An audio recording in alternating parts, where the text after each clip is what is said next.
دیسانەوە ئێوارەتان باش، هیوادارم لە هەرکوێ شاد و بەختەوەر بن. ئەو بەحسەی ئەمشۆمان نەبوو کوت و پڕ ئەمشۆ بکریایە و مەشایە بە سوورەتێکی کۆنکرێت لە سلسلە بەرنامەهایەکی دیاریکراوە پێشکەشی خەڵکی بکریایە، بەڵام کە تۆ وەکو مەسئلەیەک وەکو مەفهومێک هەمیشە بەکاری ئەبەی، وەکو مەفهومی ئێرانە، وەکو پرۆژەی ئێرانە بزرگە فەرهەنگی کە ئێمە باسمانە کردو ئاخری مەجبور بووین بین بیکەینەوە. ئێمە وەختی باس لە دروستکردنی زەهنیەت لە مرۆڤەکانە لەناو کۆمەلگاکەین و چۆنیتی کەڵکوەرگرتن ئەمانە لەلایانی سیستەمی بەڕێوەبەرێتی، ئەو یارمەتیە بە ئێمە ئەدات حەدەئەقەل بزانین خۆمان، ڕەفتارەکانمان، هەڵس و کەوتەکانمان کێ دەستکاریانەکات، کێ بۆمانی دروستەکات. ئێمە بارها بە زوانێکی کوردی ئامیانە وتومانە خۆ خەڵکی ئێمە شەهابسەنگ لێ نەداون، وا گۆڕیان، وا هەموو شتێکیان لێ سنریایەوە، بەڵکو ئەمەیان بۆ دروستکرا، بۆیان جێبەجێکردن. پاشان ئێمە تێنە سەرەوەی کە ئەڵێن جمهوری ئیسلامی ئیشرافێکی کاملی بەسەر ئێمەوە هەیە و بەرنامەمان بۆ دانیە و پرۆژەی هابەدەسەوە. ئێمە دەبێ بین ئەمە بۆ خەڵکی باسکەین کە بزانین چۆن ئێمە کاول بگرین، ئێمە چۆن لەکوێوە جمهوری ئیسلامی ئەم کارەمان پێکا، نەکەوەی کە جمهوری ئیسلامی، نەکەوەی کە نەتەوەی فارس، نەکەوەی کە دەوڵەتە ئێرانی زۆر وشیارە، زۆر ئاگاهە، زۆر بەتوانایە. نا، ئەمانە سەمەرە و میوەی وڵاتانی غەربی، پسپۆڕانی غەربین و دنیایەکن کە ئەم سیستەمایان دروست کردووە و هەموو بەشەریەتیان لە کۆنترۆڵ و دەستی خۆیان قرارداوە. ئەمە ڕەوەندێکی هەیە، ڕەوەندێکی مێژووی هەیە. ئەبێ ئێمە بە وردی چاوێکی پیاپخشێنین تا بزانین هەڵس و کەوتەکانە ئێمە لەکوێوە، لەلایەن کێوە دەستکاری کرا و لەلایەن کێوە لە ئێمە ئینسانێک دروست کراوە خۆشمان نازانین کین و خۆشمان نازانین چۆنیەتی بەرپەرچدانەوەمان سەبارەت بە مەسائل لە کۆمەلگا چۆنە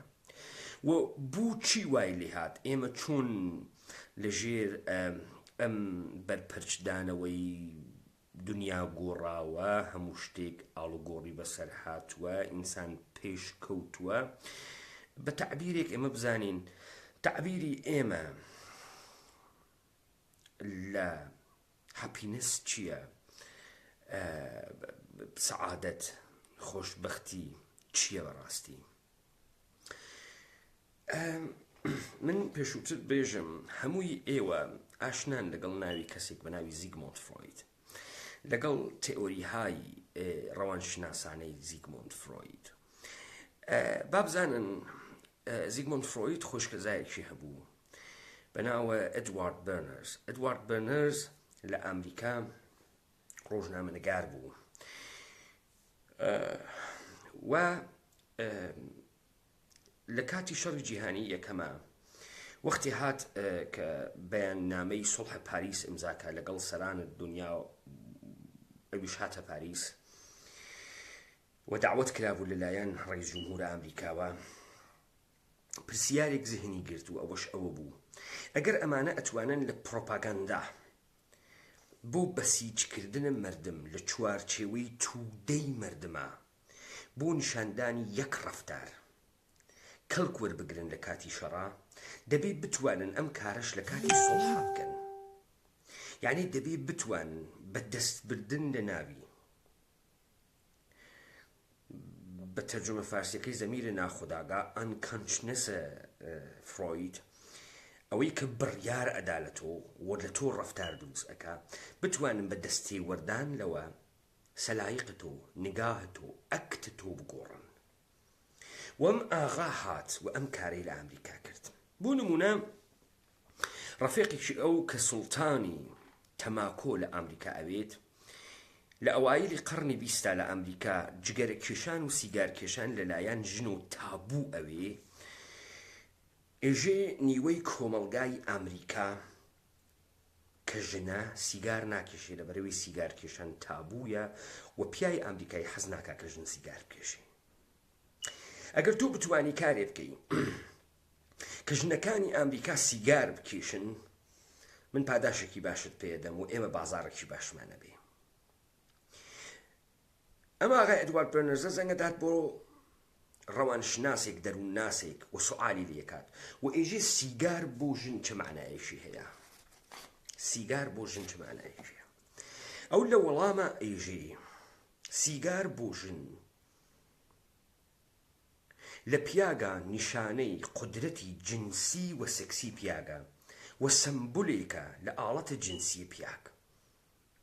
ئەگەر تۆ بتوانی چاڵشێک بۆ ژن دروستکەی کە ئەم قودرەتە جنسی پیاو بە چاڵش بکێشێت، نیازێکی تیا دروستکەی کە ئەم قودرەتە جنسی پیاک بە چاڵش بکێشێت، تۆ ئەتوانی ژنانە کۆمەڵگای ئەمریکا وادار بە سیگار کێشان بکەی. ئاغای بەرنەرز 20 دانەژن استخدامەکە لە ڕۆژی جەشنێکی ملیە لە ئەمریکا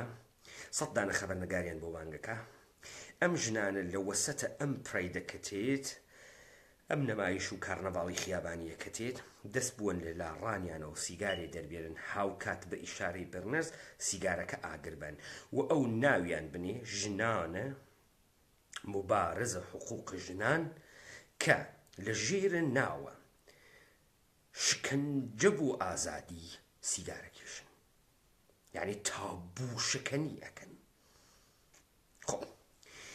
وام اتفاق ئەکەوێت و ئەم ئاغا ئەتوانێت بە تەرغیب ژنان بەناو مبارزە بوو بەرابەری بوو بە چاڵشکێشانە پیاک سیگاریان پێ بفرۆشێتەوە و نیوەی جامعەی ئەمریکا بکە بە سیگار کێش. لە چی کەڵکۆرەگری؟ لە مبارزاتی ژنان و لەگرات و ئەوێنی کە مبارزاتی ژنان ڕووبەرێکە بۆ فرۆشتنە سیگار. مەسئلەی ئازادی و بەرابەری ڕووبەرێکە بۆ فرۆشتنە سیگار. وەختی ئەمانە بەحسە ئەماکەن پەی ئەوەن بە یەکشت ئەمەی کە کالا لە ئەمریکایەکە کە بە شدەت خەریکە سەنعەتی ئەوێت، لە کاتێکا کە شیعاری مردم و دروشمی مردم ئەمەسا کە تۆ بەرهەمێ بکڕی ئەم بەرهەمە با کەیفیەت بێ قەوامی بوێت. ئەگەر لەبیر تامێ لە کوردستانە خۆمان خەڵک حەزی لە جنسی ژاپۆنی بوو ئەی و دەوامی هەست، خەڵک لە پارچە حەزی لە فاسۆنی بریتانیایی بوو ئەی و دەوامی هەست، خەڵکە ئێمە ئەوسا شتی دەوامداری گەرەکوم. لذا پولدارەکانە ئەمریکا بەم نەتیجە گەین ئەگەر ئەمانە هەر بەرهەمێک دروستکەن وەختێک دیعایە و تەبلیغی بۆ ئەکەن بێژن دەوامی هەست، پاش ماوەیەک کۆمەڵگای ئەمریکا پڕ ئەبێ لە بەرهەم و کەس نایکڕێت. بۆیە تۆ ئەبێ بڕۆی دەستکاری زەمیرە ناخوداگاه بکەی، ئەن کانشنەسە ئینسانەکان بکەی کە ڕەفتارەکانیان لێ نەشئەت ئەگری کە ئەمانە بسێنن. یعنی چی؟ یعنی خۆیان پێژن دیزایر، تەمەنایان تیا دروست بکەی. لذا تۆ کالایەک ناسێنی لەبەرەوەی پێویستت پێی هەست بە کەڵکی دێنی، نا تۆ کالایەک ئیشێ بسێنی کە حاڵت خاس بکە، تۆ بەرهەمێک ئەسێنی کە حاڵت خاس ئەکا و ئەمریکا ئەم کارەی کرد. وەدی جواوەداتۆ وەدی تەماشای کرد ئیتر خەڵکی شتێک ناسێنێ لەبەرەوەی پێویستی پێیەتی، شتێک ئەسێنێ کە حاڵی باش کاتەوە. ئەمە ڕووی بۆ جلو بەرگەبەرکردنیش وا پیشاندریا کە تۆ بۆ خاتری ئەمەی لەناو کۆمەڵگاها موەجه بی بە چاو خەڵکی دەروونت دەرکەوێ، ئیشت دەروونت لە لیباست ڕنگ بداتەوە، دەروونت لە لیباست ڕنگ بداتەوە. بۆیە تۆ حتا لیباسی گران لەبەرکەی نیشان ئەدات و دەروونێکی مرەتەبی بە قووەتی لە جیلێکی کۆمەڵایەتی بەرزۆهاتی هەر بەم ڕاحەتیە.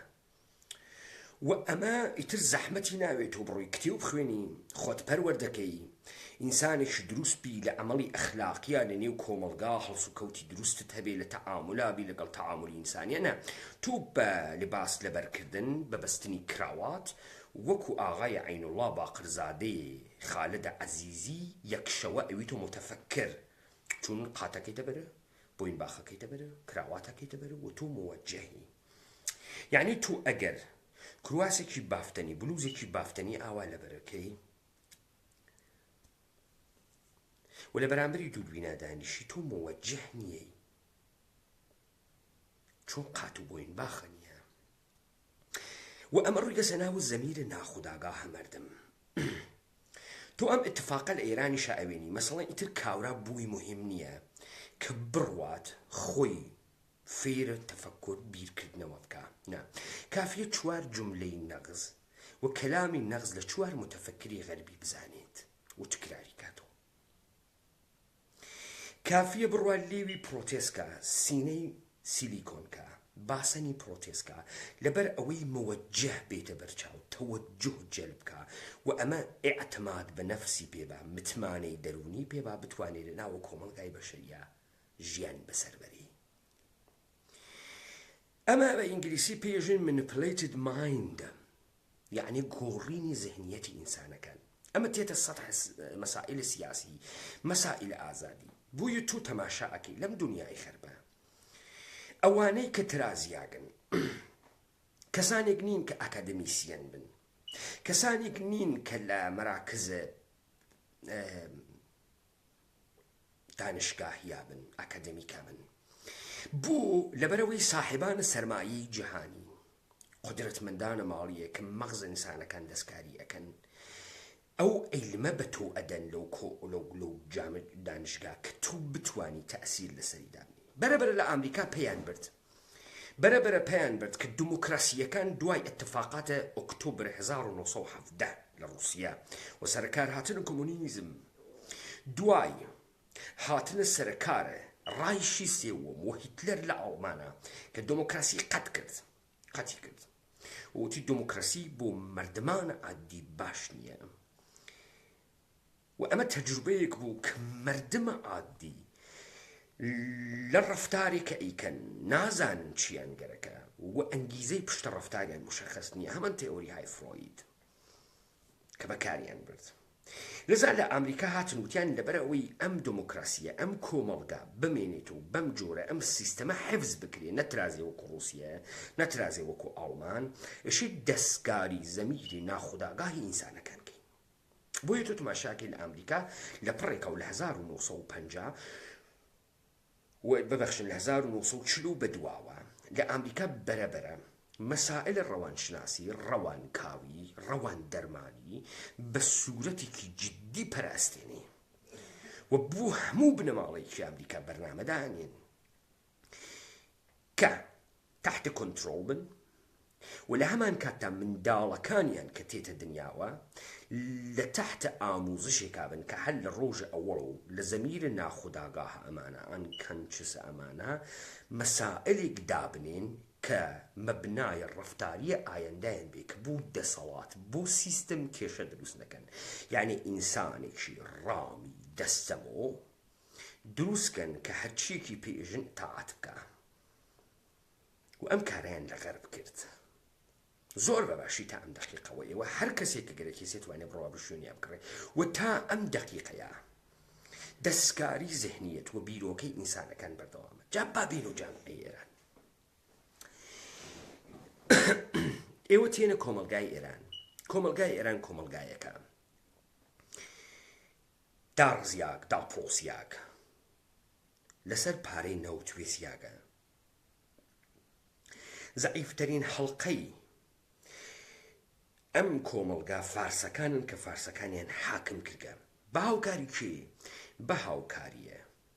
ئینگلیسیەکان و ئەمریکایەکان و بە تایبەتی جوولەکەی ئینگلیسی ئەمانە بێهویەترین بەشە تاریخی ئێرانن ملەتە ئێرانن هاوردگنیان حاکمیان کردە مەسەلا مردمەوە ئەگەر تەوەجۆتان کردبێ ئەوانەی کە ئەڕۆن ڕەوانشناسی خوێنن ڕەوانکاوی خوێنن گشتیان قاڵبن ئەوەی زاڵە بەسەریان و تئۆری های فرۆیدا و جمهوری ئیسلامی بە باشی خەریکە فرۆید تەزریقەکە یوسف ئەبازەری کۆمەڵناسێکی ئێرانیە لە سوخەنڕانیە کە ئەترازی قسەیەکەکە ئێژێ لە کۆمەلگایەکە کە گەرەکتە کاولیکەی خەڵک فێرە فەلسەفە بکە و خەڵک فێرە مەراکزە مشاورەی و دەرمانی بکە تەوەجۆ بکەن فێرە مەراکزە مشاورەی و دەرمانی بکە ئۆکێ لە ئێرانە تێن طبقەیەک دروستەکەن ئەمە خۆی داستانی هەست چۆن ئەم طبقە دروستەکەن بەناوە high educated class of people طبقەیەکی سەری ئاموزش دیدە لە ئێرانە ئەمانە کێن ئەمانە لە 2800 دانشگای پەیام نور و عەلی بن ئەبی تالب و ڕوبات کەریم و دانشگای ڕوانسەر و دانشگای فڵان کە تۆ بوونگاهە ماڵیە ئەڕۆی گیرفانت ئەتەکشێنن یەک سری دروسە خاست پێدەن کە تۆ یەک نگاه یەک بۆت خەریکی ئەوێنی تۆ قەرانیە ئەبعادی تربیێنی یەک بۆت خەریکی ئەوێنی یەک سری دروسە پێدەن یەک تەولیدە ئێرانیەتەکە لە دەرووندا دوو بەڕاحەتی زەمیر و دەروونت کۆنتڕۆڵەکە سێ تۆ بەناو موەجه بوون و شیک بوون تەن ئەدەی بە هەر کارێک خۆب لەزا اتفاقێکە بۆ تۆکەوێ یەکسەد هەتەوەقع دەڕواتە سەر پێ دوایە قشر نوخبەی زانستمەندی پۆست مۆدێرنی تێگەیگی حاڵیتە فرەفرە حاڵیتە خۆ چه اتفاقێکەکەوێ ئێستە من پێتانێژم ئێوە ئێشە شتێکتان لە بیراوێ با بزانن وەختی ئامریکا عێراقی گرت دوو جێگەی عێراق خەڵکە عێراق نەیتوانی دەستی پیا بگرێ یەک استخبارات عێراق دوو وزارەتە نەفتە عێراق استخباراتە عێراق 1000 ملیارد دۆلار ئەرزشە سەنەدهای ئەتلاعاتی استخباراتە عێراق بوو کە ئامریکا بردی یعنی تەمامە دەستگای استخباراتە عێراق لە توولە استقلالە عێراقەوە تا زەمان ڕۆخانە سەدام حوسێن ئەنچە ئەتلاعاتیان دەربۆرد ئیسرائیل ئێران عێراق عەرەبستان سعودی قەتەر بەحرین ئەوانە هەبوو و عێراق کۆی کردووە مسر کۆی کردووە ئامریکا یەکشەوە گشتی برد ئەیزان لە عێراق کێ چکارە هەست فڵان تایفە چکارە هەست کێ خاسە کێ باشە کێ نادرووسە کێ فڵانە ئەمریکا گشتی ئەمەی کرد کەواتە داداهای ئەتلاعاتی یەکجار مهمە یەکجار قیمەتی و بنرخە جمهوری ئیسلامی وەسەرانە جمهوری ئیسلامی ئەمانە یەک مشت ئینسانهای بێسەواد بوون بێتەجروبە بوون لە دەهەی 1970 تا دەهەی 70 ئەمانە بێتەجروبەن ئیدەی جوان و پرشورن و هاتکە قدرەتیان گرکە و لە حاشی کۆمەلگا هاتبن و سەیرەکەم بیخوێنەوە ئەوسا حسێنە دەهباشی خەریکە مساحبەیان تەکاکە دانە بەدانەیە مناڵە جنوب شارەتاران و لادەی شەهریارن و فەقیر بوون و پوریان نەوگە و سەوادیشیان نەوگە و 20-21 ساڵیان وگە و لە نەهادە ڕیاست جمهوریان و قدرەتە ئەنجنانی ئەمانە بۆیە ئەو ڕەفتارانەی دەهەی 60 ئەکەن چون حاریان نییە و گەرکیانە تەسبیت بکەن لە دەهەی 70 ئەمانە فێر ئەون بەڕانتە حکوومەتی ڕۆن دانشگاهای غەربی غەرب ئاموزشیان ئەدا تین و فێر ئەون لەزا دەستگاهای ئەمنیەتی لە ئێرانە ئیتر وەکو دەستگاهای ئەمنیەتی دەهەی 60 نییە نادگرن بتکوتن اعتراف لێ بسێنن یا بتکوژن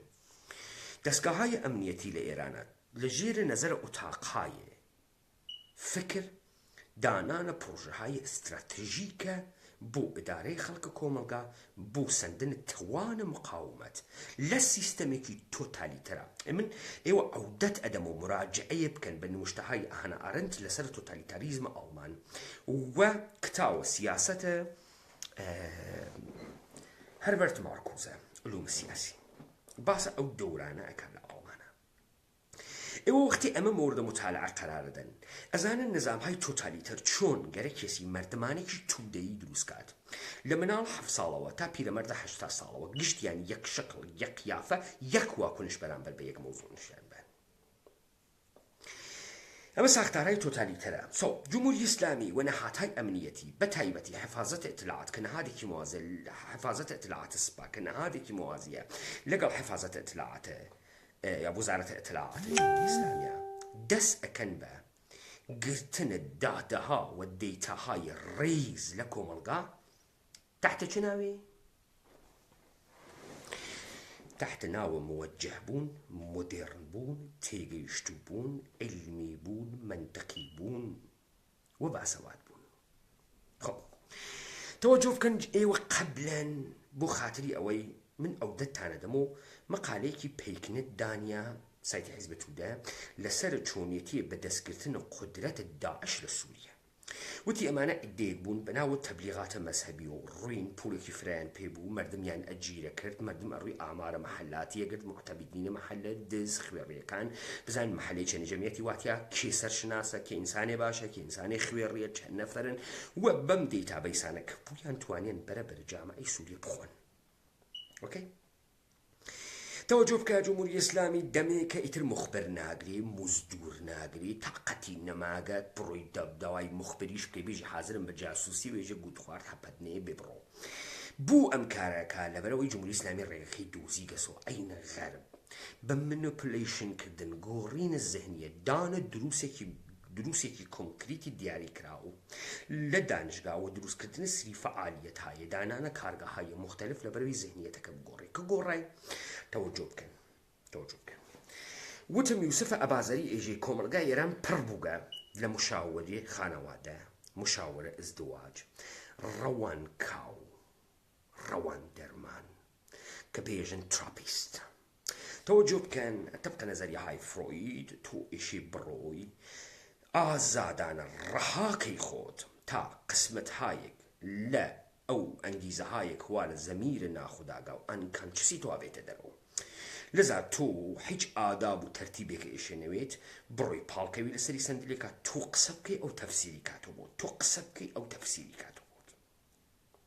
پس تۆ ئیشی سنووری کردنەوێت جمێن ئەدەی قسە ئەەکەی فانتزیات هەست فتیشت هەست ئوسوولەن لە فتیشە علمەیەکە کە بۆ مردم دروستیان کرد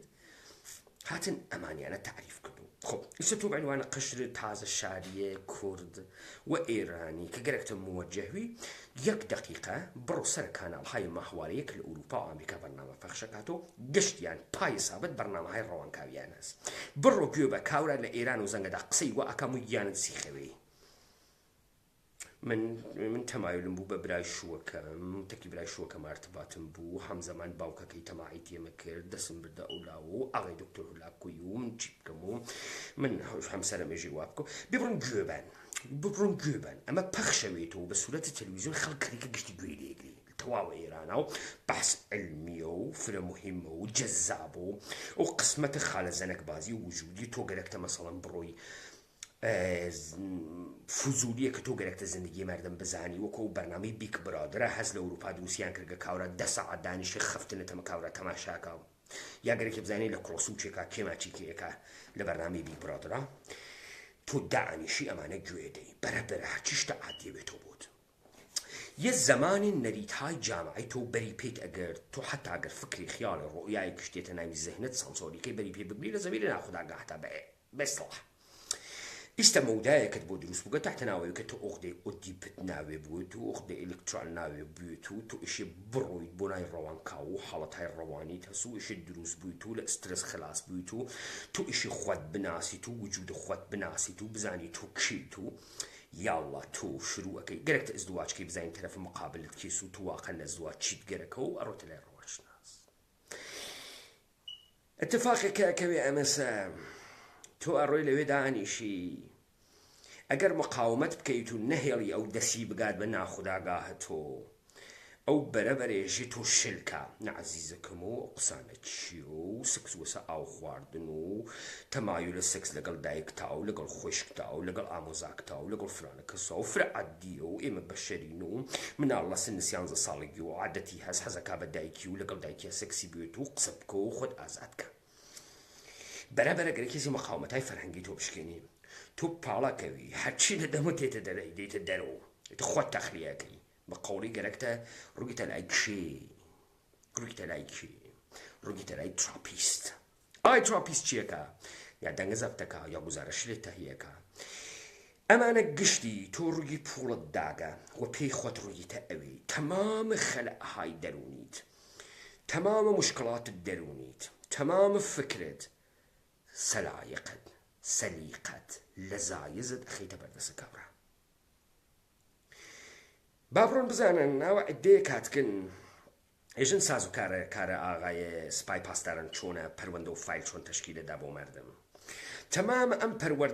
پەروەندەهای پزیشکی ڕەوانکاوی ڕەوان دەرمانی مشاوەرەی ئەزدواج گشتی وا لە اختیارە نەهاتهای ئەمنیەتیە ئەزانن مەسەڵەن شەخص پەیمانە حەیدەری لە چی حەزیەکە لە چی قینیتی لە خاڵەی متەنەفرە مەسەڵەن لە مامۆی حەزەکە مەسەڵەن ئامۆزاگی قینی لێ تێ خۆشی تێ مەسەڵەن لە میمزاگی مەسەڵەن قینی تێ لە کەوا و خۆشی تێ لە فڵانە چێت یعنی ئەمانە قەشەنگێ ڕیزەکاری دانە بە دانەی ئەمانیانە کێشاگەسە دەرەوە بەر ئەساسە ئەمە وبەرئەساسە ئەم خانشە بۆ تو هەم زهنیەت دروست ئەکەن هەم ئەهروموا لە دەستیانە خۆت بێرەگرا مەسەڵەن کاورا حەزی لە نوقڵ بە مەسەلەن بە نوقڵە ئەیگرن تەشویقەکەن کاورا 10 دانە حفرە وا لە ناوی زیندگیە بە حفرەکانی ئەیگرن خلاصە جمهوری ئیسلامی قەشەنگی تحت ناوە مدرن بوون و شیک بوون و ئێرانیە شیک بوون لە تۆ ئینسانێکی سەتحی ئینسانێکی کاملەن بێسەوات بێدەرک بێبینش تۆ کافیە 4 جملەی نەقز بزانی فارسی بێلەهجە قسە بکەی خۆت بچەسبێنی تۆ کوورشی کەبیر ناوە 10 دانە متفەکرە غەربی بناسی کافیە لەباسە براند بکەیتە بەرت کافیە ئارایشە موەجه بکەی کافیە ناو براندهای مختلف بزانی کافیە بزانی چی لە کوێوە بخۆی 10 دانە خۆراکە مختلف شیک بزانی و تو شیکی اوكي وتو للروابط الاجتماعية تا شيكي تو انسانك بشتت لذة جويد طابع اللذتي وقالك تزندگي بك اهل الشاديت والشادي يعني happiness اوكي اما اتفاق لك ابو توكلي لتو انسانك دوسكا كاملا مصرف قرايب باستدلال فقط قالك حال خود خاسكي يعني قالك حال خود خاسكي يعني امريكا بيت درو خود نشان بي خود أرزب كي من فلان اشتكى مبرم فلان كتي وخوينم فلان الرفتارة كم لبرو إحساس اللذة اللي بكي فلان اللباسة كم برم لبرو إحساس اللذة اللي بكي أوكي أمل لك راو تيتا درويتو تشي أويتو قهرماني بوشالي أويتو تشي أويتو قهرماني بوشالي إما قشت من قرك معنا قهرمان وين نمان قرك خويري وين لذا قهرمان بونيش يعني خرق عادت كردن يعني اللي كاتيكا مردم هيش كسي هيشيناكا تو تكروانا بري عملي بكي كهيش كسناكا ام قهرمانية ابيتو تشي ابيتو كالا يكي شيك لذا تو الروي بو قمالي قهرمانية كي و قمالي كي دسوتياك لجيكو دوزيتو بومادي لي اديتو اكسي لي يقريتو اي ختنا الدنيا مجازي و 5000 فالور بياكي تو لايك لبسري لايك اخويتو تو احساس اللذة كي تو شخصية بياكي هوية بياكي دس بو سيستم ناويها دس بو النظام ناويها دس بو ملة ايراني ناويها نايوي تو احساس اللذة كي يستلمها في الراحة خب تو استقركت بروي خود نشان بيك انسانك موجهي انسانك شيكي انسانك بوست مودرني انسانك تحصيل کرده برخوردت واکنشت نسبت به تربیت منالت نسبت به خانوادت به جامعت کاملا منطقیه تو روید بابایی که روان کاو کرتکتی کسی پید تو چکاری تو برو تو نمالکمی تو نمالکم نالتی تو حق نیوات تربیتی بکی تو شوات تربیتی بکی ناگفتن نماند وقتی هەڵەگرنەوە بە تۆ ئیژن نیوەی کۆمەلگا کار ناکە نیوەی کۆمەلگا کار ناکە یعنی چی یعنی ئەمە ئێستا من پێدانێژم لە کۆمەلگای قەرباتن چیان کرد تێنەکەی هەم ژنێشی کارکە هەم پیاک بۆ چوون ئەگەر ژن لە ماڵاوێت تربیەتی مناڵێکەکە محکەم خانەوادە محکەم لاو دەردێت سوودیش کەمتر ڕەواتە گیرفانە ئێمە بۆ لەبەرەوەی ژن کالاهای مەسرەفی ناسێنێت مثالێکتان بۆ لێدەم یەک کۆمپانیەکی خۆراکی لە ئەمریکا هات کەیکی بۆ نایفرۆشیە بۆ لەبەرەوەی قاڵبە ژنانە خانەدار بوون کەیکی حازریان نەسن بۆ چون لە ناخوداگاه خۆیانە طبقە ئەو سفارشاتە ئاغایانە ڕەوانشناس و ڕەوانکاو ئەم خانەمە لە زەمیر ناخوداگای خۆیان ئەحساسە گوناحیە کرد کە ژنم ماڵە بڕوا کەیکە حازری بسێنێ لەزان نەی ئەسەند هاتن چیان کرد وتیان یە کارێ بکەین ئەم لە زەمیر ناخوداگاه یا ئەحساسە ئارامش بکات ئەحساس گوناح نەکات فکرکە ئەم کەیکە خۆی دروستی کردگە ئۆکەی هاتن چیان کرد کەیکەکەیان دروست کرد هێلکەیان پێ ئیزافە کرد وتیان خانەوە خانەدار تۆ ئەم کەیکە ئەسێنی ئەیوێتە ماڵ لە بیرە نەچێ ئێشەی هێلکەی بۆ بشکێنی مەخلوتی کەی بیدەوە سەریان 2 دقیقە بخێتە ناوی فڕەکەت ئەم خانەوە ئەحساسی کرد بەم هێلکە ئیزافەیەکە و کەیکە خۆی دروستی کردگە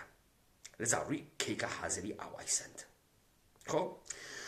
تو ژنێ وەختی خانەداروێت کالاهای لوکس ناسێنێ کالاهای مەسرەفی ناسێنێن لە بیرتان دێنم و دایکەکانە ئێوە بافتنیان ئەکرد جۆراویان بۆ ئەبافتن شاڵگەردەنیان بۆ ئەبافتن بولیزیان بۆ ئەبافتن ڕوبتەماتەیان ئەگرت ئاولیمۆیان ئەگرت سرکەیان ئەگرت سەوزیان وردەکرد یعنی دەرامەد باوکە تۆ ئەگەر 1 ملیۆن تمەن بووایە 500,000 تمەن بووایە بەکارە دایکە تۆ پیت و بەرەکەتە 2 ملیۆنی ئەگرت یعنی تۆ نەدەڕووی قەزای کۆنسەروی بسێنی پیتزا بسێنی ساندویچ بسێنی نەتەکرد دایکت لە ماڵە بەجێوەی بڕۆ کالای لوکس بسێنی قولاو بافیە کرد ماڵ پڕ بوو لە ئەلوا و قسامە قولاو بافیایی زەریفە ژنانە مناڵەکان پڕ بوون لە کڵاو و دەستکەشە زەریفە بافتەنیە دایک قەزای ساڵمە ماڵ و ئەمە پیتوبەرەکەت یەخستەناوە دەرامەدە پیاکە یعنی بە دوانی بە دەرامەدی یەک نەفەریانەوە بە کارە ئەوێکیان کە ژنەوە مدیریەتە ژنەکە خانەوادێکی ساڵمە بەرەساسە تەمینە تەمامە نیازەکان دروستەوە ئێستا تحت ناوەوەی کە تو مستەقلی تو ئینسانە ئازادی تو بەرابەری ژنە و فمینیزمەوە کێ دروستی کردە ئەمە ساحەبانە قودرەت دروستیەکەن بوو لەبەرەوەی ژن بڕواتە کار کە ئەڕواتە کار دوو اتفاق یەک ماڵیات ئەدا و ماڵیاتی لێسێنن کەس بە دەرامەتەکە دوو کالای مەسرەفی فرەتر مەسرەفەکە سێ مناڵەکانیان ئەخەنە کودەکستان هەر لە ڕۆژی ئەوڵ لە مەهد کودەک زەهنیەتە مناڵەکە گۆڕن هەر بەم ڕاحەتیە تحت ناوە ئازادی و بەرابەری و مەف مناڵ و مەف ژن پێدەفرۆشنەوە وەکو ئاوی خواردن و توش قبولیەکەی بەڕاستی و من ڕۆم لە ناوی ئێدارێکە و من شیم و بەڕاستی و من خەریکم لە ناوی ئازمایشگاکە کارەکەم و بەڕاستی و من دکتۆرم و ئەمە باسەوەی تو هیچ تعریفێکە لە زندگی نامێنێ لذا تو فقط کارێکەکەی حاڵت خاص بوێ تو کوردایەتیەکەی حاڵە خاسەوێ زرد عکسە کۆڵبەردان ئەو نابوو کوشتن کۆڵبەر بەڕاستی چۆپ عکسێ لە خۆتەکەیداون و موەجهوی و بەڕاستی و کورد و کۆڵبەر و ئەمە تو خەریکە مۆجەکە و تێتە خیابانە لە چ سوورەکەیت و نەورۆزە و شوش و ئەوە خەریکی خۆت تەوجیەکەی ئەمە مبارزە نییە ئەمە واقعا مبارزە نیە ئەمە زەهنیەتیان بۆ ساختیێژن تو گەرەکتە قارەمانوی لە چه سوورکە بڕۆ پرۆتزیکە لەباسی خسکە بەرە بڕۆ لای کاورا هەڵپەڕ و نەورۆزە و خۆبابە و ئەمە تۆ مبارزەت کردگە کوردایەتیت کردگە نەورۆزت هاوڕگە پەیامەت داگە و شیرینش و مەوەجەهیش و ئەمە فقط ئێحساس ڕزایەت لە خۆتا دروستەکە و ئەمە وێت و مۆد لە ناوە جامانە جمهوری ئیسلامی ئێستازانێت دانە بەدانەی خەڵکە کورد چی گەرەکە مەسەڵەن کاورا تەماعی کردگە لە مامۆژنە خۆی مەسەڵەن کاورا لە زەهن خۆیان مەسەڵەن تەماعی کردگە مەسەڵەن لە براژن خۆی کاورا لە زەهن خۆیان مەسەڵەن تەماعی کردگە لە پوڵە مەسەڵەن مامۆی بەڕۆ لیستە ئەمانیە هەست لە بن و تا خوار فانتەزیا بەتو مجاهدین انقلابێکەکە بەناوە ئینقلابە ئیدئۆلۆژیک لە ئینقلابە ئیدئۆلۆژیکا مجاهدین ئێژێ بالا بیار کاورای بەدبەختیش دەسەکاتە ناو وجود خۆی ئەگەڕێ لە زەمیرە ناخوداگا هەر ڕۆژێ فکری کردگەس و مەسعود ڕەجەوی خراوە هاوارە کامەن خائنەمەشی ئێدامە بکەن خەنە شرایەتی وایە پێتێتە کاورا ژەڕواتە لای ترۆپیست دایانی خۆشخۆشی 2000 دانش ئازادی و ئینسانە ئازاد و شما منطقی هستی و کاکە تۆ ئینسانی تەحسیل کردیت و دانشگاهیت و خایشت لێکەم و بەرخوردت بە قەزایەوە نەوێ ئۆغدەی بەرخورد مەکە ئۆغدەهای جنسیت نەوێ دانیشە و قسە مەکە و مەرد ساڵارمەوە و ئەرێ خۆت پڕژێنە دەر و بەڕاستی و سەکس وەسە قەزا و ئەنەڵ سەکست بووگە ئۆلە سەکست بووگە تۆ سواپت کردگە تۆ ئیمەجینەیشن ئەەکەی تۆ فڵان ئەەکەی تۆ فانتزیات هەست تۆ فتیشت هەست تای خەتە زانی چیت پێکە یاک کاولێکە لێ دووسەکە خۆت نازانی چیت خۆ بعد هەڵەسی خۆت موەجهکەی یاڵا ئوردو دانیت و فعالیەتە مەدەنی و بڕۆی ئەتاشخاڵ جەمکەین و لەگەڵ یەکتریا لە بن بەردێکا بڕۆینەقەی یەکتریا و بەڕاستی و ئێمە ئینسانین و ئێمە پێشکەوتگین و بەڕاستی ئێمە پێشرەفتمان کردگە و لە دڵە ئەمە نە عشق تێتە دەر نە ڕۆمانس تێتە دەر لە دڵ ئەمە تەنانەت لەزەتە جنسی نایەتە دەر هەچ کامی نایەتە دەر فقط تۆ خەریکی خۆت موەجهەکەی فقط تۆ خەریکی حاڵە خۆت خاسەکەی ئەمانە بوو تو دروست کردگە تو لەحزەیە فکر ناکەی تۆ تەمام ئەم مەراکزەی کە ئەڕۆی ئەم کارگاهای ئاموزشی ئەڕۆی کارگاهای ئاموزشی زەنان کودەکان و تەربیە تەمام ئەمانە ئامار تۆ ئەگری بۆ نەهاتای ئەمنیەتی تەمام ئەمانە تۆ پولیش خەرجەکەی ئەڕۆی دەروونە خۆت هەڵەژێنی تەمام ئەمانە تۆ ئەڕۆیتە ناوی زەهنیەت بۆ دروستەکەی چەپێنێتە ناوی زەهنت داستانەکەی بێت و چی؟ داستانەکە ئەوێت و ئەوەی کە ئێمە میلەتێکین ئەسڵە ئەساسیمان ئەوەسە نابودمانەکەن و ئێمە ئیژیم گاغا خەریکیم نابودەوەیم کەس باوەڕ ناکەوە زانتر نابودی ئەوەسە وەکو ئاڵمان بتگرن بتخەنە ناوە کوورەی ئادەمپەزی بتسووتێنن بتکەنە پودر نەعەزەکەم نابودی ئەوە نییە چاوەکەم نابودی ئەوەسە کارێک بە تۆ ئەکەن خۆت بەدەستە خۆت تیشە لە ڕیشەی کۆمەلگا دەدەی تۆ ئیتر زاوزێ ناکەی تۆ ئیتر تربیەت دروستت نییە تۆ ئیتر ئەخلاقی نییە تۆ ئیتر هیچ بۆت مهم نییە تۆ ئیتر ناویتە قەهرەمان تۆ ئیتر قەهرەمان بۆت مهم نییە تۆ ئیتر خەسائل ئەخلاقی تۆ ئیتر ئەرزش بۆت مهم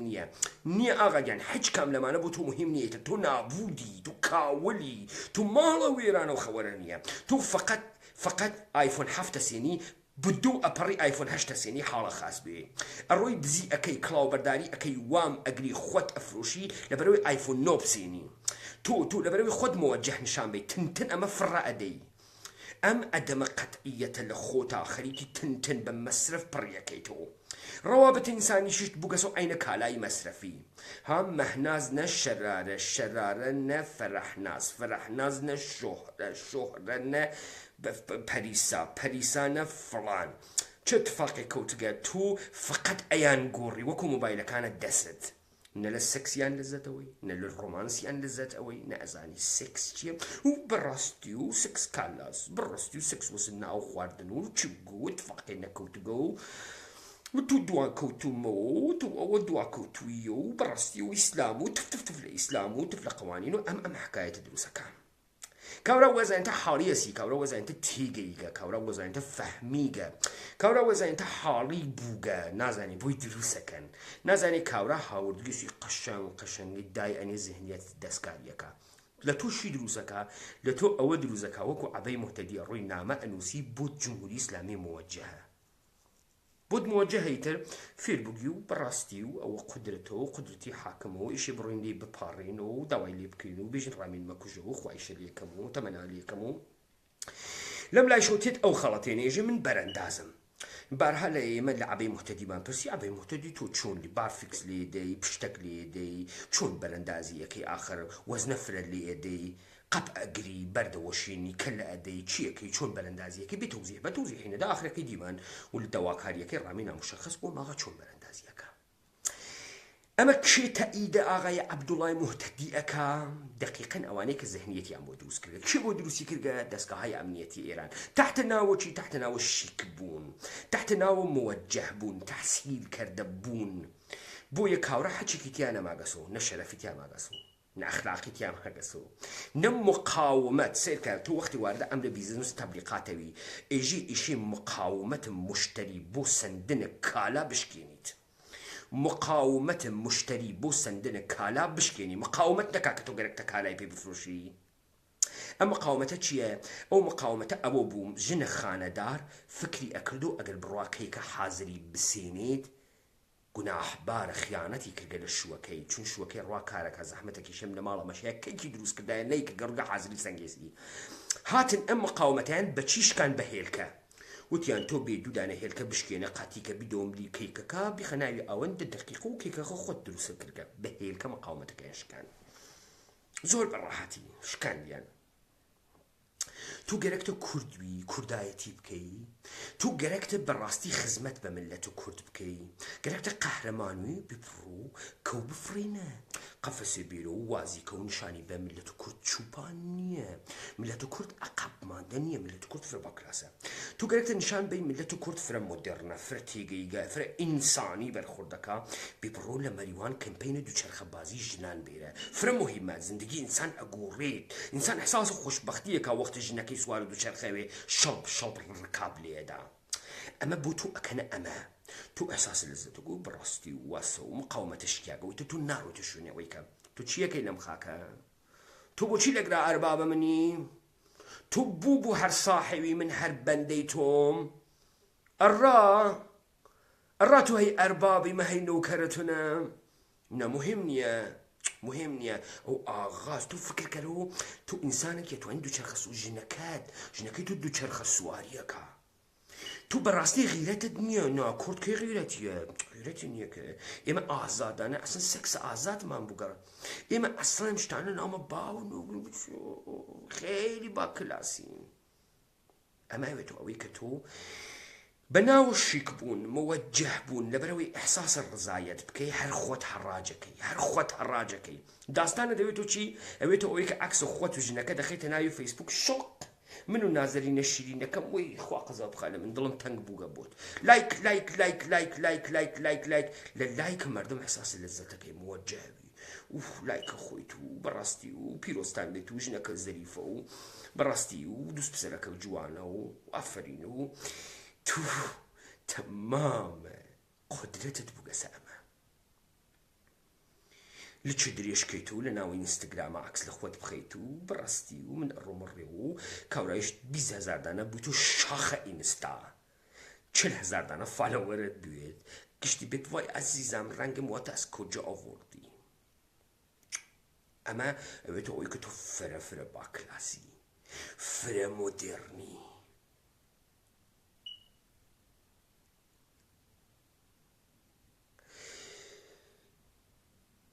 و تۆ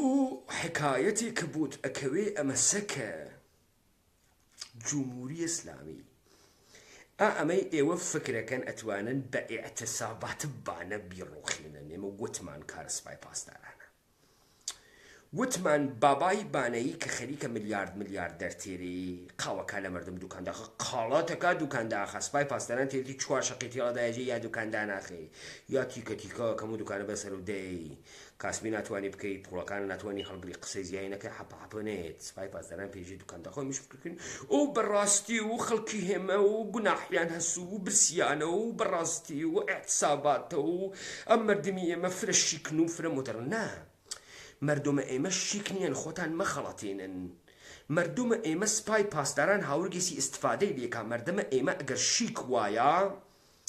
ئەگەر مردم ئێمە مبارز وایە خەڵکی مەخەڵەتێنن با ئەحساس لەزەت نەکا خەڵکی پێبێژە بابە گیان جەمی کە ئەم بساتێت کۆی کەروان بساتێت من پولێکی پێ نادەم ئەم مەوەجەه بوونە ئەسمەت بە ئاینە بفروش کاکە بە ئێمەی مەیفرۆشە بە قوربان بڕۆ بخوات ئەم کارە بکە تو فرە شجاعی بێ هاوار کە بێژە کۆڵبەری شخصیەت ئینسانی من نییە بێ بڕۆ دەر لە وڵاتە من بێ بڕۆ دەر تۆ نەتگەرەکوێ چون خۆت زەهنێتیان بۆ ساختەگە موەجه بکو بەڕاستی و ئێمە ئیشی زندگی کەین و لەزەت بووین و ئینسانە متەمەدنین و متەمەدنانە بەرخودکەین و بەڕاستی ئێرانی ملەتێکی بافەرهەنگە و بەڕاستی و ئێمە ئێستا زەنگەدەین بۆ دکتۆر هولاکویی و دکتۆر هولاکویی این شۆهەرە من توانایی جنسی نەدارەوە من از برادر شوهرم خوشم میایه و ویژگی حق شماست و آره و خب خیلی خوب و ایراد نداره و این برمیگرده به ریشه‌های دوران کودکی شما و خیلی اوکی و بیبرو تماشا کن کاکە بیبرون و برنامه تماشا کن بین بڕۆن ئەو بەرنامانەوە دایکتان وا خۆشکتان وا خۆتان سەیریەکەن بڕۆن تەماشا بکەن تا بزانن لەکوێ کاول بووگی ئەکسی خۆت و ژنەکە دەگری قرچ ئێخیتە ناوی فەیسبوک لەبەرەوەی لایک خۆی 5,000 نەفەر شەپ لایکەکە کچی مەسەڵەن گەنتە چی سابت کەی تۆ ئەم ژنتە هەست تۆ چ خۆشبەختی ئەم ژنە زەریفەتە هەست یا مەسەڵەن تۆ چ شاخی چ پیاەکە داگەسە تۆڕ خۆ کەچی تۆ بۆچی زندگی خصوصیت لە پابلیک هەڕاجەکەی تۆ بۆچی چێوە هەڕاج ئەدەی لە کون بە کونە خصوصی خۆت لەبەرەوەی موەجه جلوە بکەی کێ ئەمەی بۆ تۆ دروست کردگە وایە پێت کردگە کێ وایە پێت کردگە پێتیان کردگە تۆ خۆت خەوەرت نییە هەنیان ناگەسە ژیری باڵات خۆت خەوەرت نییە تۆ فکرەکەی دنیای غەرب دموکراسی واتیە تۆ فکرەکەی لەگرا مبارزات ژنان منتهی بووگە بە ئینقلاب جنسی ناز دەکەم نە قوڕوانتم ئەمە سەرمایەداری وا لە پشتا سەرمایەی وا لە پشتا تۆ فکرەکەی تۆ یەک کارەیەکی تۆ حیچکارەی تۆ دەخاڵەت ئەکەن لە ناو زێهنت قەشەنگێ کورد کوردستانی عێراق یەک نەفەر تەکان ناخوا یەک نەفەر لە کوردستان 97% لە کوردستانی ئێران عێراق دەنگی داگە بەسەر بەخۆی خەڵکینە من بە کوردی خەریکە بقسایەکەمە 97% خەڵکی کوردستانی عێراق دەنگی داگە بە ڕیفراندۆمی سەربەخۆیی بە بەڵێ لەبەر ئەوەی ڕیفراندۆمەکە تەئاتر بوو ذهنیت سازی و موجه بود 50 دانە کانال لە تۆ فیلمیانە گرت و تۆ ئاهاتیتە بەری دوربین کە پاسپۆرتەکە ئەدڕی و چقۆیەکە دەرەهاورد دەسە ئەوەڕی و بەخکرکە خوێن و لێت ئەدا و خۆش بوو نەمایش بوو تەئاتر بوو ئەی تۆ ئێمڕۆ یەکێک ناوێنی لەو سلێمانیە لەو هەولێرە پلاکاردێ بگرێتە دەست و یەک نەفەر تەحریمی کام انتخاباتە یەک نەفەر ناوێنی لە کوردستانی عێراق ئەو کارە بکە ئەمە نیشانەدا تەواو ڕەفتارەکانیان بۆیان دروستەکەن ڕەفتارە تەئاتری نەمایشی لەحزەی حاڵیان خۆشەکە لەحزەی حاڵیان خۆشەکە نە بنەمایی هەست نە عومقی هەست نە کاریواتیە گشتیش خەریکە ئەم کارەیەکە جمهوری ئیسلامیەی کات ئەوانەی بەناو نخبە و ڕووناکبیرێک کە خۆیان دەقیقەن وایانە پێکردن ئەو خەریکە ئیکا ئەحزاب خەریکن ئەم کارەکەن فعالین خەریکن ئەم کارەکەن دقیقەن لەحزەی گەرەکیانە حاڵمان خۆشکن بۆ خاتری چی بۆ خاترەوەی مقاومەت ئرادەی مقاومەت لە بەرامبەر سیستەمان نەمێنێ لە بەرامبەر سیستەمان نەمێنێت ها وعدە بە ئایەندە عزیزەکەم خۆ ئەوە نییە تو پوورت نییە ناتوانی بسێنی ئەمەی کە تۆ زەهنت فاسد بگە و فکرەکەی واقعان ئەگەر عینەکێکی ڕێیبەنت بێ فرفرە موەجەهی برەندێ مەسەڵەن تۆ هەڵ ئەگەڕێیت و لە قەی مۆبایلە نۆکیاکەت ئارمی ئەپڵ ئەکوتی ئەمە یعنیەوەکی خەڵکە کورت تەماشا مەردم من کلاسم ئەپڵە وەری بگیانی تو زۆرم نەگەیگە من شخصیەتم دەروونم ئەپڵە من دەروونم ئەپڵە وەری زۆرم نەگەیگە نۆکیام سندگە من دەروونم ئەپڵە زۆرم نەگەیگە ڕگم ئارمێکی ئەپڵە کوتاگە سەقەی مۆبایل نۆکیاکەت تەوەجوب بکەن من شخصیەتم مەکینتاشە ها وەریتر مەجبورم ئێستا تووشی بایەوە دەستم ئەمە من نییە من شەرایەتەمە جامعەست ئەنا ئەگەر جامعە وانەوێت من کلاسم ئەپڵە لەذا تۆ ئەوێنی ئێمە هیچ تعریفێکمان لە هیچ نەماگە نە لە خۆمان نە لە ئەخلاقمان نە لە مراوداتە ئیجتیماعیمان تەکی یەکتریە لە نەوع سەبکە زندگیمان نە لەو ئەم مبارزەمان نە لەو ئەخلاقمان نەمان ماگە هیچێکمان نەماگە بۆمان موەجهە ئاشکار لەبەرچاومانە تێن و تەعەدامان پێ ئەکەن و ئەمان خەڵەتێن و کڵاوانێنە سەرمان و قبوڵیەکەین ئاشکار تاڵانمان ئەەکەین و قبوڵیەکەین ئاشکار بە حەجی شتمانە تەجاوزەکەن و قبوڵیەکەین موەجهە بە کلاسە فرەخاسە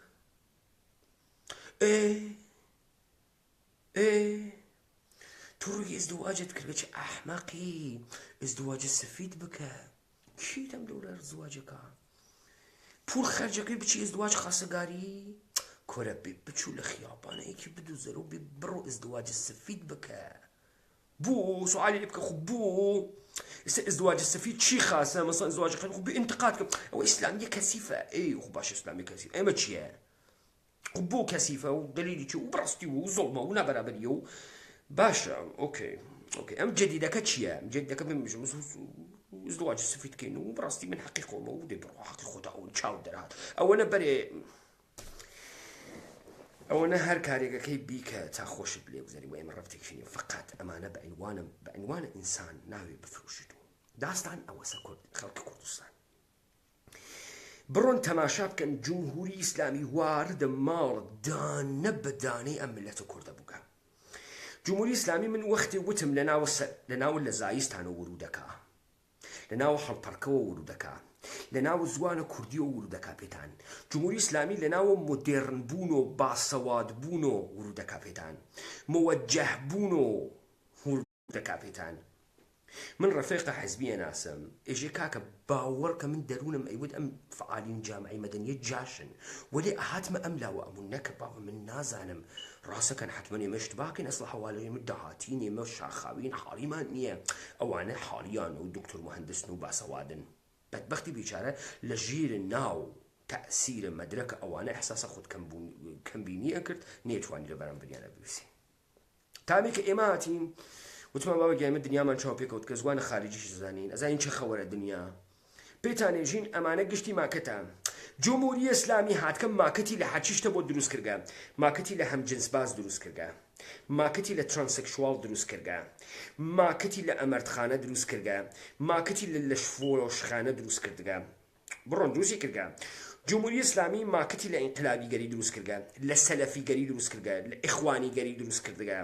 ماکەتی لە شیعەگەری دروست کردگە ماکەتی لە زوهور دروست کردگە ماکەتی لە شەیتان پەرست لە هەرچی شتە ماکەتی دروست کردگە جمهوری ئیسلامی نسخەی بۆ دانیاگە بێ بڕۆ ئیستیفادە لێ بکە ببڕۆ بیکە فرە ڕاحەت و تۆ ئیتر تەوانە مقاومەتت نامێنی هیچ تو گەرەکتە شیک بیت جمێن بدە عەرەب جمێن بدە مەکە و مەدینە گەرەکتە شیک بیت بەڵام بڕۆ بۆ کەربەلا بڕۆ بۆ نەجەف ئێرانی شیکە واقعاً ئێرانی با کلاسە واقعاً ئەمە داستانێکە کە جامعەی ئێران تحت ناو زەهنیەت سازی بە ئەنوا و ئەقسامە کاناڵهای مختلفە ماخوارەیی کارگاههای مختلفە ئاموزشی محیط دانشگاه و دەرس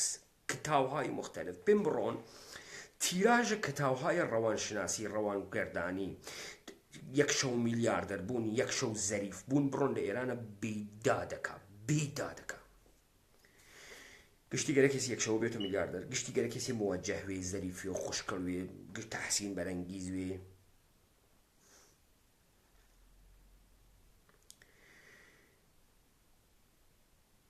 بشدت نوع ئینسانە سەتحیە بێتعریف لە خۆ دروست کردیاکە و ئەمە کاملەن دەستکاری شدە دروست کردیاکە کە بۆیە جمهوری ئیسلامی لە یەک شت دەترسێ غەرب لە یەک شت دەترسێ تو لە جێگەیەکە بتوانی ڕەفتارێک لە جەمع دروستکەی کە لە کۆنتڕۆڵ ئامانانەوێت بۆیە تەمامە تەلاشە ئێمە ئەمە بوو ڕەفتارهایە کە ئەوان ئەحساسە لەزەتی پێیەکەن بەری پێ بگرین پێشم وهە نییە ئەمە مقاومەت نییە ئەمە مبارزە نیە درۆکەی ئەمە درۆکەی مبارزە نییە ئەمە خەباتە جدی نیە درۆکەی دانیشە لەزەتی لێمەوە بڕۆ بۆ خۆت بابە بە من ڕەبتێکی نییە بڕۆ بۆ خۆت دیسکۆی تەبیعی دابنێ ئەوە نە هەڵپەڕکە بکەم نیش تماشاکەم لەزەتەوە بەڵام فکر نەکەی ئەمە بە عنوانە ئینقلابی گەریە فرۆشیت و بەیەمێ من نایسینین نا بڕۆ هەڵپەڕکە بکە من جێژم خۆش چۆپیەکیشی ئافرین بڕۆ هەر جۆری گەرەکتە زندگی بکە ئەمە بە عنوانە تابووشکەنی مێرە مەیکەرە سیگارە ژنەکانە ئامریکایی گەرەکتە سیگار بفرۆشی بێبێژی من تابووم شکاندەگە نە تو تابۆت نەشکانگە تو هاتگی بازارە جەڕاحیە پلاستیکە سیلیکۆنت فرە کردەگە نا تو حواست بوێت نا تو هاتگی دوکانت کردگەسە بۆ ئارایشگەر و بۆ تەتولیدان و تەتۆکەر و مەوادە ئارایشی فرۆش و لچ باکەر و پرۆتز لێدە تو دوکانت بۆ ئەوە کردگەسەوە تو باکلاس نەوگی تو تەعالیت پێیان نەکردگە نا تو تەعالیت پێیان نەکردگە نا تو ئینسانێکی متەمەدن بە معنای تەمەدن نییە نا تو فقط خەریکی خۆت عەرزە ئەکەی خۆت نەمایشە دەی لەبەرەوەی حاڵت خاس بێ مەقتەعی حاڵت خاس بێ مخەدر لە خۆتە دەی تو بە سەفتەکردن و بە ناوە فڵان هاوردن و بە مەدرەکێک ڕووی ئەەکەیت و بە کارانێکە ئەیکەیت و هیچ بنێکی نییە فقط خەریکی خۆت تەوجیهەکەی فقط خەریکی خۆت مەوەجه نیشانە دەی کە من حاڵیمە حاڵت لەحزەی مەقتەعی خاسەکەی لە تۆ لەحزە بە لەحزە تەمەناوە نیاز دروستەکەن لەحزە بە لەحزە و هدایەتیەکەن بەرەو جێگەیەکی خاص فایل دانەوە دانیشتان فایل دانەوە دانەتەوە لە دەست سپا کێ دایگێ خۆتان داکتانە تحت ناوەچیتەوە تحت ڕەوان دەرمانی ڕەوان کاوی مشاوەرەی خانەوادە مشاوەرەی ئەزدواج ڕەماڵی کەفبینی فاڵبینی تحت ناوە چی؟ تحت ناوە کارگاههای ئاموزشیە زەنان و مەردان تحت ناوە ئەمانە عەزیزەکەم تو چووگی هەر چیە لە نەهانخانەی دەرونیت بووگە تەکاندەک تەکاورە وا لە دەستیا قەشەنگی واپی دانە بە دانە ئاماری تۆ هێز و ئیرادە لە تۆ سێنێت و مەقاومەت لە تۆ سێنێت تەبقە قسەکانە خوێت تەبقە ئەو نەهاد دەروونەتە بۆ تۆماخە قەشەنگ کۆتەکاتەوە شیرین کۆتەکاتەوە واداریش دەکا گشتکارێکەی لذا ماکتێ لە هەرچی چتە بۆ دروزەکە چی کرد لەگرا سیستەمە ئەرزشی ئەخلاقیە کە قەوامە تۆی تا بە ئەم دەقیقە هاوردوو دەبینەوات مقاومەتە تۆ بۆ دفاع لە خۆت دفاع لە بوونە خۆت لە کیانت لە سەروەریت لە سەروەتت ئەشکێنێت تبدیل دەکا بە ئینسانێکی بێ ئێرادە توودەیەکی بێ قەوارەی بێ شکڵە مطلقە مەسرفگەراکە بە مەسرفگەرایی خۆی مەوەجه ئەکاوە حاڵی خاسەوێ و هیچ کام لەمانە بۆ خاتری ئەوە نییە کە ئەمە تەعالی پێیاکە کە ئەمە ئەسڵەن بە شوێنی مەفهومی سەعادەت و هەپینس بێ بگەڕێ بزانێ ئەم سەعادەت و هەپینەسە لە کوێوە تێت ئەسڵ بە معنای معناکرد بە شوێنە معناکردنەوەی ڕەنج نییە بە شوێنە معناکردنەوە مەفهومدانە بە زندگی نییە تو با بزانی بە علوم یا ساینس تو ناتوانی تعریفێ لە ئینسان بوون خۆت بکەی ناتوانی تو ناتوانی هەمان ئیدراک و ئاگاهیە کە فرۆید ناوی ئەوە بە عیلم ئیسپاتیکەی ناتوانی تو ناتوانی هەمان دەرک و دەریافتێک کە هەست بە عیلم ئیسپاتی بکەی غزا مەجبوری واردە مەفاهیم بوویت تعاریف بوویت و لەمانە هەنجار دەربێری ناهەنجار دەربێری ئەخلاقیات دروستکەی و تو گوزارێکت لەمە کرد کە فکرەکەی فرەحاڵیتە فکرەکەی فرەمۆ دگەر فر تێگەیەکی تو ئەسە نازانین جامعەیان بکە کاولە کورە کاولیان کردگە جامعەی غەرب کاولە کاولیان کرد کە تۆ سروەتیان پێشڕەفتیان خەریکی ئەوێنی فکرەکەی فرەحاڵیتە فکرەکەی تۆ سەعادەتمەندی تۆ تعریفێکی دروستت لە زندگی هەست تۆ ڕەفتارت بەڕاستی فرە پڕ لە عاتفە هەست خەڵکە قەدیم عاتفەی نەوەگە تۆ عاتفەت هەست ڕۆی چۆلەکە ئەفڕێنی كل أمي أنا بوتو دروس كجتو حاليدني لبرو انحراف كي لمسيرة أصليت انحراف كي أنا تو بردا زمينات بو فراهم كان أتواني إنسان بل بهنجني خواني جن فرويد إجيتر فرويد إجي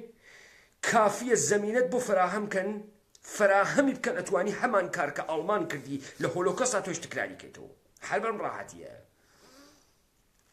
بس اسمت بآوينة مفروشة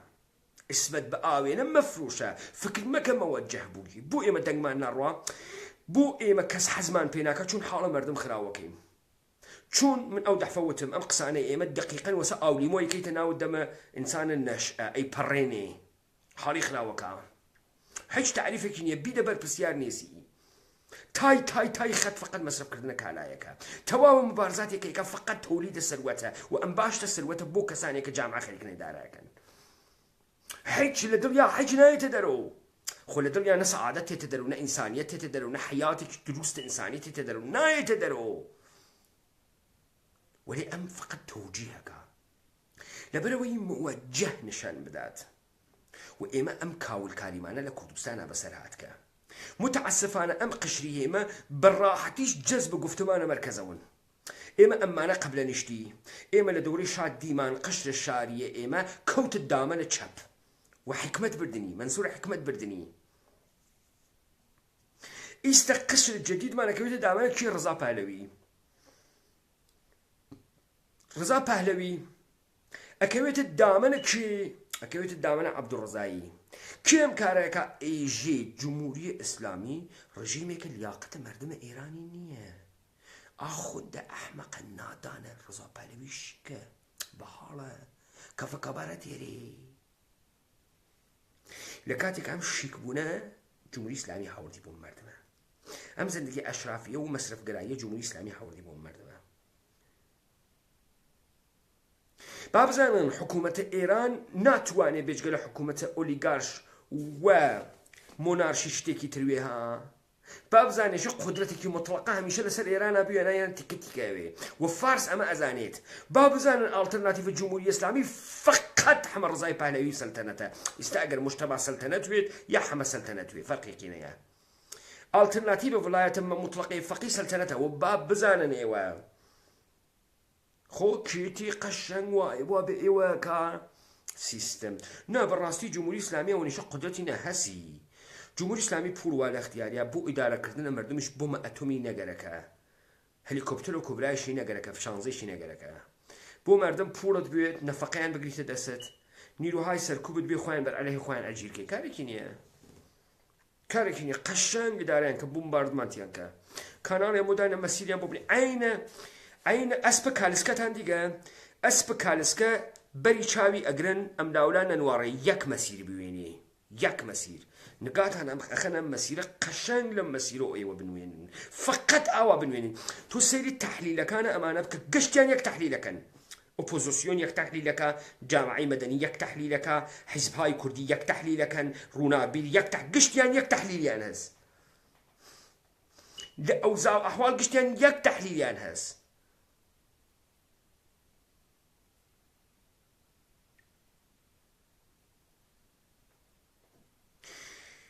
بۆیە تۆ تەماشا ئەەکەی کاورا اختیارە خۆی لە دەسە خۆی نەماگە، کاورایەکی تر بۆی فکرەکاتەوە، کاورا یەکێکی تر ڕەنگە تەختەخاوەکەی بۆ دروستەکە، کاورا یەکێکی تر قسە دروستەکەی خاتە سەر زوانی، کاورا یەکێکی تر نوعە با بزانن ئەمانە پەیان بردگە منتقم ئەوڵەن ڕەفتارهای مردم کاملا غەیرە منتقیە وتەکە منتق ئاسڵەن جۆر دەرنایە. بۆیە تۆ فکر نەکەی بە ئیستدلال و بە منتق و بە سەفتەکردنت دەلیل ئەتوانی ورود بکەیتە ناو مردم. نا، تۆ ئیشە حاڵە مردم خۆشکەی، حاڵیان خۆشکەی. مردم بروشوریان بۆ دروست کە ئەوەنە کتێویان بۆ سەفتە بکە بیخە بەردەستیان حاڵیان خۆش ناوێ. نا، تۆ ئێشێ یەک کارێ بکە ئێمانە حەزی پێ بکەن، کەیفی بۆ بکەن، حاڵ بکەن. کوردایەتی تۆ کەس نایکە سەختە بۆ چی بووی تۆ قارەمان سەختە باوەڕێ ئاتۆشخاڵ جەمەکەین لیچمان سوورەکەین لە پەنابەردێک و خەریکی یەکتریوین خەیلی باحاڵترە، خیلی موجهین، خیلی باکلاسین، بۆ بڕۆین کاری وە بکەین، مەجبورین ئێمە بوو بڕۆین سەر بەخۆین. بابا عێراق بوجەمان پێدا 170 موچە لەسەر موچەتی کار ناکەینی تر، 2 ملیۆن 3 ملیۆن موچە ئەگرین و حاڵمان خاسە بوو چیمانە. دقیقا نازانێ و غەربیەکان دقیقا گەرێکیان تۆ کاولکەن، دقیقا گەرێکیان تۆ نابودکەن. من مثالێکتان بۆ لێ بەم. بابایە وتووی ئەم کاورا بەردەن و باقلەوە ئەفرۆشێت و لە ماشینەکەی ئاخەفێ کەئەنەهو سۆشیال خواردن و کار نەکردن لە ئەوروپا فرە فەزیلەتە. تو دانیشی سۆشیال بخۆی لە ناو سیستەمە ئەوروپا، دانیشی بڕۆ خۆت بکەتەشێت و خۆل و دیوانە و ئەحمەق سۆشیالە پێبەن بیخۆی، ئینگار تۆ مەسەڵەن فرە مەوەجەهی، تۆ فرە خاسبووگی، تۆ فرە ئینسانێکی ماقوڵی کراوات ئەوەسی، تۆ فرە ئینسانێکی شیکی کراوات ئەوەسی قسەی زلزلەکەی. بابا گیان، ئەو ئینسانەی کە فەزیلەت خۆی ئەپارێزێت، ئەو ئینسانەی کە خۆی لە خۆی دفاعەکە ناڕواتە ژێرە بریتە کەس، ئەو ئینسانەی کە ئەتوانێ ئەو تواناییەی دوێ کار بکە و ئینسانێکی خلاق بێ، ئینسانێکی قابل احترامە.